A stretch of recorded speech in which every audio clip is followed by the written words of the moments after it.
Hello friends, welcome to my YouTube channel hello educators.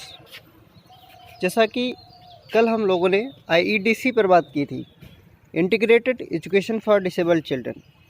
वहाँ पर हम लोगों ने बहुत अच्छे से समझा था कि 1974 में किस तरीके से डिसेबल्ड बच्चों के लिए जनरल स्कूल में पढ़ने का प्रावधान किया गया था।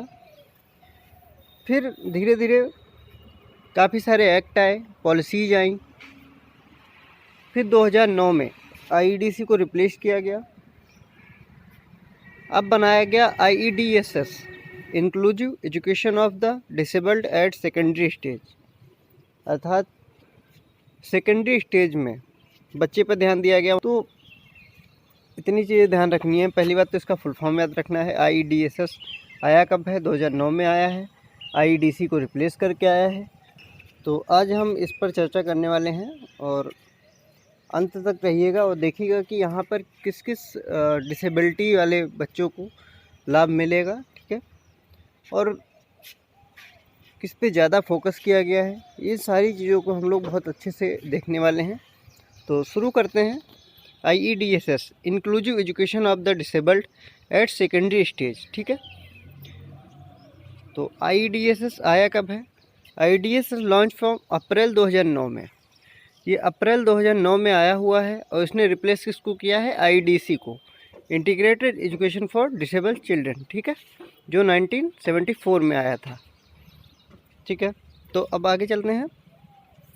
यहाँ पर कवर किया गया है उन स्कूलों को जो 9 से 12 तक के सेकेंडरी स्टेज के जो डिसेबल्ड चिल्ड्रन हैं, वो भी गवर्नमेंट स्कूल में पढ़ते हैं या गवर्नमेंट एडेड में पढ़ते हैं या लोकल बॉडी स्कूल में है। इन सबको यहाँ पर कवर किया गया है, ठीक है।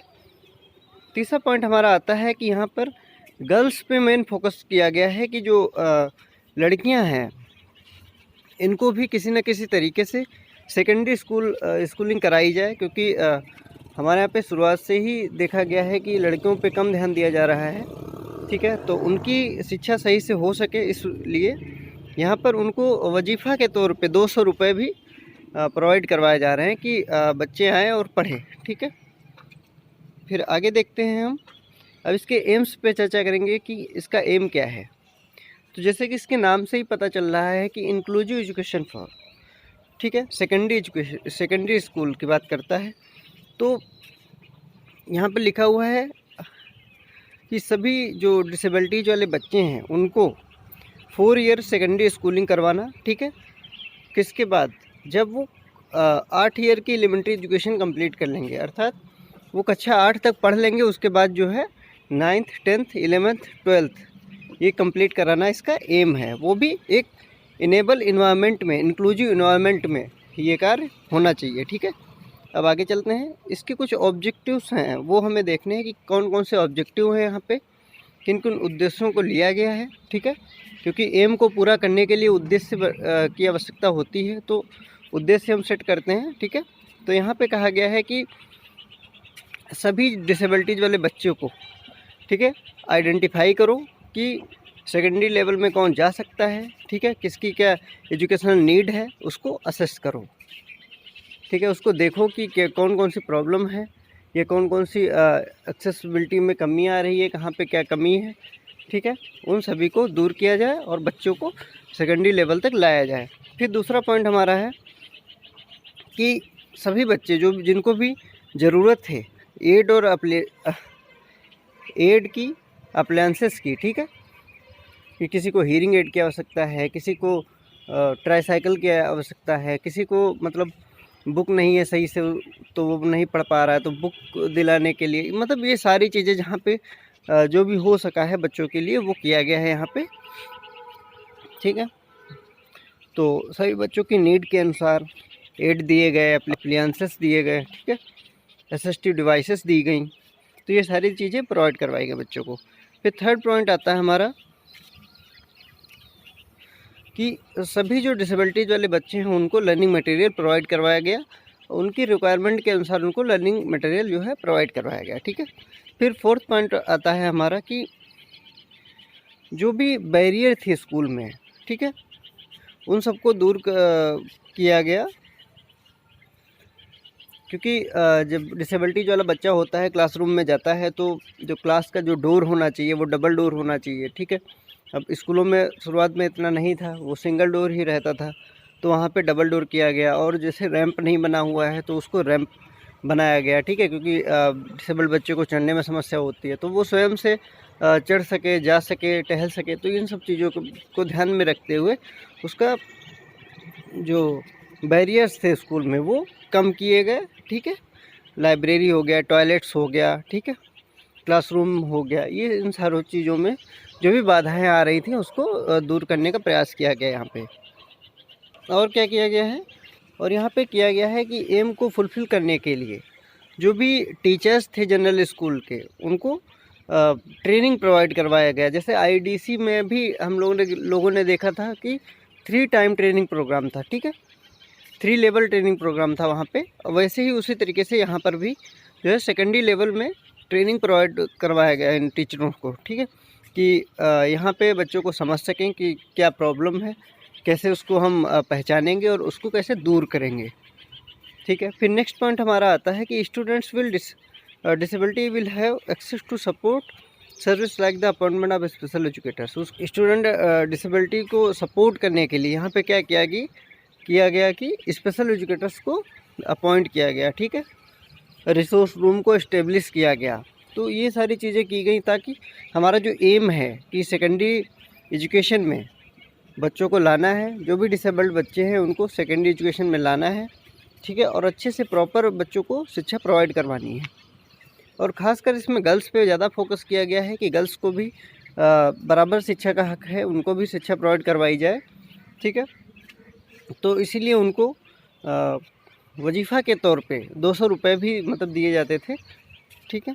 फिर थर्ड पॉइंट हमारा आता है हर स्टेट में मॉडल स्कूल सेटअप किया जाए जो एक इंक्लूसिव एजुकेशन का बहुत अच्छा सा प्रतीक हो, ठीक है, इस पर बात की गई यहाँ पे। फिर यहाँ पे कौन कौन से ग्रुप को टारगेट किया गया है, ये चीज़ बड़ा ध्यान रखने वाली बात है, ठीक है, कि कौन कौन से ग्रुप को टारगेट किया गया है। तो पहला हम देखते हैं कि यहाँ पर जो 14 से 18 प्लस जो बच्चे हैं, अर्थात 14 से 18 ईयर के जो बच्चे हैं जो एलिमेंट्री एजुकेशन पास आउट कर चुके हैं, अर्थात कक्षा 8 तक शिक्षा ग्रहण कर चुके हैं, ठीक, और वो सेकेंडरी एजुकेशन में सेकेंडरी स्टेज में पढ़ रहे हैं, ठीक है, तो उन पे जो है ध्यान दिया गया यहाँ पे।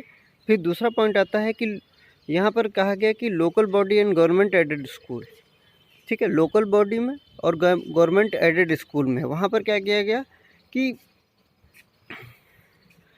उन डिसेबिलिटीज़ को डिफ़ाइन करना जो पीडब्ल्यूडी एक्ट के अंतर्गत आती हैं। 1995 में जो पीडब्ल्यूडी एक्ट के आया था उसमें 7 डिसेबिलिटी आई थी, ठीक है, उस पर भी हम लोगों ने काफ़ी अच्छे से चर्चा की थी, उसका भी आप लोग लिंक मिल जाएगा, तो वहाँ से देख लीजिएगा आप अगर नहीं देखें तो वहाँ पर जो कहा गया कि जो लोकल बॉडी हैं और गवर्नमेंट एडेड स्कूल्स हैं, यहाँ पे जो भी पीडब्ल्यूडी एक्ट के अंतर्गत डिसेबिलिटियाँ आती हैं और एनटी एक्ट मतलब नेशनल ट्रस्ट एक्ट के अंतर्गत जो भी डिसेबिलिटियों को रखा गया है, उन डिसेबिलिटियों में जो भी 14 से 18 एज वाले बच्चे हैं, ठीक है, उनको कक्षा 9 से लेकर 12 तक मतलब जो पढ़ रहे हैं उन पर फोकस किया जाए, उनको टारगेट किया गया है, ठीक है। फिर हमारा थर्ड आता है कि ये उसी का है कि मतलब कि जैसे इसमें रखा गया है ब्लाइंडनेस हो गया, लो विजन हो गया, लिप्रेसी कोड हो गया, हियरिंग इम्पेयरमेंट हो गया, लोकोमोटर डिसेबिलिटी हो गया, ये सारी डिसेबिलिटियाँ जो है एनटी एक्ट और पीडब्ल्यूडी एक्ट में हैं, ठीक है। फिर गर्ल्स पे मेन फोकस किया गया है, जैसे हम लोगों ने बात की है, तो इसको भी टारगेट में ग्रुप में रखा गया है कि गर्ल्स को जो भी एक्सेसिबिलिटी प्रोवाइड करवाई जाए, ठीक है, जितना हो सके उतना एक्सेसिबिलिटी प्रोवाइड करवाई जाए और उसके जो पोटेंशियल है उसको डेवलप किया जाए गाइडेंस के थ्रू और सेकेंडरी स्टेज में पढ़ाया जाए, ठीक है। फिर आगे चलते हैं, कुछ कंपोनेंट्स हैं इस स्कीम के, वो भी हम देखते हैं कि कौन कौन से कंपोनेंट्स हैं जिस पे बात की गई है यहाँ पे। तो पहला है कि ऐसे बच्चों को जो भी डिसेबल्ड चिल्ड्रन हैं उनको आइडेंटिफाई करना, ठीक है, कि वो क्या सेकेंडरी स्टेज में आ सकते हैं, तो उनको आइडेंटिफाई करना और सेकेंडरी स्टेज में लाना, ठीक है। फिर दूसरा है कि जो भी डिसेबल्ड स्टूडेंट है उसको यदि एड्स या अप्लायंस की आवश्यकता है तो उसको ये प्रोवाइड करवाना, ठीक है, इसका प्रोविज़न किया गया। फिर थर्ड पे है जो भी एक्सेस मटेरियल है उसको ये जो है लर्निंग मटेरियल जो है उसको एक्सेस करना, अर्थात लर्निंग मटेरियल नहीं है तो वहाँ पे प्रोवाइड करवाना, ठीक है। फिर फोर्थ पॉइंट आता है हमारा जो भी फैसिलिटीज़ हैं, ठीक है, चाहे वो इन्वायरमेंट से रिलेटेड हो, चाहे वो क्लासरूम से हों, ठीक है, या पढ़ने से हों, या भी जो भी हैं फैसिलिटीज़ तो वो भी जो है प्रोवाइड करवाना। फिर फिफ्थ नंबर हमारा आता है कि जो गर्ल्स स्टूडेंट हैं, ठीक है, डिसेबल्ड गर्ल्स स्टूडेंट हैं, उनको स्टिपेंड मतलब प्रोवाइड करवाया गया, मतलब 200 रुपये दिए जाएंगे, ठीक है, स्कॉलर के तौर पे कह सकते हैं, तो जिससे उनको बच्चियों को बढ़ावा मिल सके, ठीक है, और आगे आएँ और वो अपनी पढ़ाई पे फोकस करें। फिर कहा गया कि ऐसे बच्चों को पढ़ाने के लिए ICT का प्रयोग किया जाए ताकि बच्चों को बहुत अच्छे से समझ में आए और उनको ज़्यादा से ज़्यादा समझ में आए, ठीक है, जो भी इंद्रियां हैं, ज्ञानेंद्रियां हैं, उसके माध्यम से वो अच्छे से समझ सकें। तो ICT का यूज करने के लिए कहा गया। और कहा गया कि तो ऐसे बच्चों के लिए टीचिंग लर्निंग मटेरियल जो है डेवलप किया जाए ताकि वो और अच्छे से सुविधाजनक रूप से पढ़ सकें, ठीक है। तो डिसेबल्ड बच्चों के लिए टीचिंग लर्निंग मटेरियल डेवलप किया जाए ताकि वो बहुत आसान भाषा में समझ सकें और अपना कॉन्सेप्ट डेवलप कर सकें, ठीक है।